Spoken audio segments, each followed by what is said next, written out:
अस्सलाम वालेकुम everyone and welcome to my channel Tech Windows.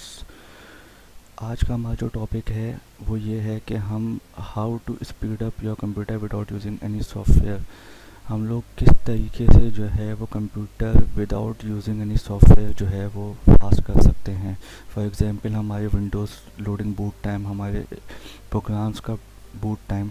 ठीक है, तो यूजली मैं आपको इन डेप्थ बता देता हूँ। जब भी हम कोई प्रोग्राम एक्सेस करते हैं तो वो अपनी कैशेड फाइल्स जो है वो विंडोज़ की डायरेक्टरी में, जहाँ आपके विंडोज़ की इंस्टॉलेशन होती है, वहाँ पे स्टोर करता है। ठीक है, तो जब वो फोल्डर बहुत ज़्यादा हैवी हो जाता है तो आपके जितने भी प्रोग्राम्स हैं वो स्लो डाउन हो जाते हैं और आपका पीसी स्लो हो जाता है। तो उसको रिमूव करने के बहुत सारे वेज़ होते हैं। मैं आपको 3 वेज़ बताता हूँ बहुत ही सिंपल स्टेप्स में। सबसे पहले आप विंडोज़ प्लस आर भी यूज़ कर सकते हैं और सर्च बटन पे जाके रन कमांड भी यूज़ कर सकते हैं। अब आपने ये रन कमांड ओपन की, अब इस पे आप लिखेंगे TEMP temp and then okay. जब आप लिखेंगे टेम्प एंड ओके करेंगे तो ये फोल्डर खुलेगा। अब आपको इसकी सारी फाइल्स डिलीट करनी है। आपने जब इन सब फाइल्स को डिलीट करेंगे तो आपको एक वार्निंग मैसेज देगा कि आप एडमिनिस्ट्रेटर यूज़र नहीं हैं। तो आप अगर एडमिनिस्ट्रेटर यूज़र हैं तो आपके पास ये वार्निंग नहीं आएगी। अगर आप एडमिनिस्ट्रेटर यूज़र नहीं हैं तो आपके पास ये वार्निंग आएगी। आप do this for all current items select करेंगे एंड देन कंटिन्यू करेंगे।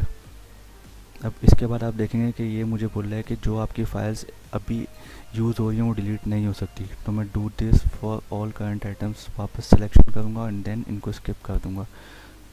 Then again repeat the procedure and then ये जो फाइल है VMware सिस्टम्स की, ये अभी मेरे पास बैकएंड पे चल रही है, इस वजह से इसको डिलीट नहीं करेगा। तो मैं इसको कैंसिल कर दूँगा और ये देख सकते हैं अभी जो फाइल्स अभी यूज़ हो रही हैं वो डिलीट नहीं हुई, बाकी सारी फाइल्स डिलीट हो गई। ये था आपका टेम्प फोल्डर। अब हम इसको क्लोज़ करेंगे। देन हम वापस सर्च पे जाएंगे, रन कमांड टाइप करेंगे। इसका शॉर्टकट विंडोज़ प्लस आर की है। आपके कीबोर्ड पे विंडोज़ का एक आइकन होता है, उसको प्रेस करके रखें, आर प्रेस करें तो ये इस तरीके का रन कमांड आपके पास खुलेगा। देन आप यहाँ पे लिखेंगे percentage TEMP then percentage close then okay. अब ये देख रहे हैं आप, ये टेम्प का फोल्डर है, इसमें आप देख सकते हैं ये टेम्परेरी फाइल्स जो हैं वो बनी हुई हैं जो आपके सिस्टम को स्लो डाउन करती हैं। नॉर्मली जब आप सॉफ्टवेयर यूज़ करते हैं तो बैक एंड पे ये सारी फाइल्स जो हैं वो बन जाती है जिनका कोई यूज़ नहीं होता। हम इन सब को सिलेक्ट करेंगे बाय प्रेसिंग Ctrl+A। उसके बाद हम इनको करेंगे डिलीट। एज़ यूजुअल इस पर भी वही होगा, जो फाइल्स हम यूज़ नहीं कर रहे वो नहीं डिलीट होंगी। ये देखें, the actions can be completed because the folder or file isn't open on another program। ठीक है, हमने डू दिस किया और स्किप कर दिया। अगेन इसने वही सवाल पूछा, हमने इसको स्किप किया।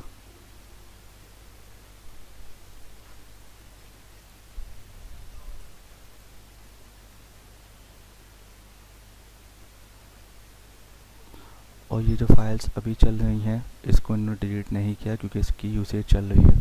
अब इसको हमने किया क्लोज। अब हम लोगों ने दो जगह के फोल्डर डिलीट कर दिए, टेम्प और टेम्प। अब आते हैं हम इस pfetch फोल्डर पे। pfetch फोल्डर पे सिर्फ वही फाइल एग्जीक्यूट होती हैं और बूट होती हैं जो at the boot time use होती हैं for cache files. For example जब विंडोज़ स्टार्टिंग मोड पे होती हैं तो pfetch मोड के अंदर जो फाइल्स होती हैं वो एग्जीक्यूट होती हैं। ठीक है, तो जब एग्जीक्यूट वो हो जाती हैं उसके बाद उनका कोई यूज़ नहीं होता तो वो एज अ टेम्प या टेम्परेरी फोल्डर ही काम करता है। तो उसको डिलीट करने का तरीका ये है कि आप विंडोज़ प्लस आप वापस प्रेस करेंगे, देन आप pfetch पे जाएंगे। pfetch आपने यहाँ पर टाइप किया, आप ओके करेंगे। जब आप इसको ओके करेंगे तो आपके पास एक वार्निंग आएगी एडमिनिस्ट्रेटर की, आपको उसको येस करना है। अब आप ये देख सकते हैं ये कितनी सारी फाइल्स हैं जो मैंने विंडोज़ स्टार्टिंग के वक्त यूज़ की थी। इसमें आप देख सकते हैं एडोब, एनीडेस्क वगैरह। मैंने इनको Ctrl+A करके सिलेक्ट किया, देन मैंने इन पे लेफ़्ट क्लिक किया और इनको मैंने किया डिलीट और ये फाइल्स हो गई डिलीट। इनमें से सिर्फ एक फ़ाइल यूज़ हो रही थी जिसको हमने डू दिस किया और स्किप कर दिया और ये फ़ाइल हो गई हमारी डिलीट। ठीक है, अब इसके बाद जब हम सिस्टम को रीस्टार्ट करेंगे तो हमारे सिस्टम का बूटअप टाइम बहुत ज़्यादा फास्ट हो जाएगा as compare to previous setup. उसके बाद हम एक और काम ये भी करेंगे कि हम रिसाइकल बिन से ये सारी फाइल्स को डिलीट करेंगे।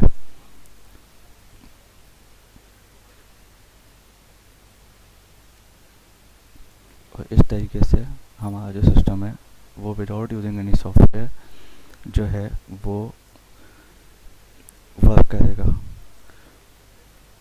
तो आपको समझ में आ गया है कि आपने किस तरीके से टेम्प परसेंटेज टेम्प और प्रीफेक्स इन तीनों फोल्डर से जो है वो फाइल्स डिलीट करनी है।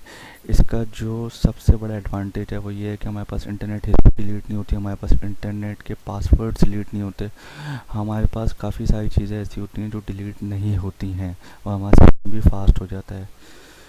तो आज का टॉपिक हमारा ये था। होप आप लोग को ये सब कुछ समझ में आया होगा। फील फ्री टू कमेंट अगर कोई भी मसला है आप लोग के साथ या आपको कोई भी मसला आ रहा है इसमें, तो आप मुझसे कमेंट के सेक्शन में पूछ सकते हैं। Thank you for watching. अल्लाह हाफ़िज़।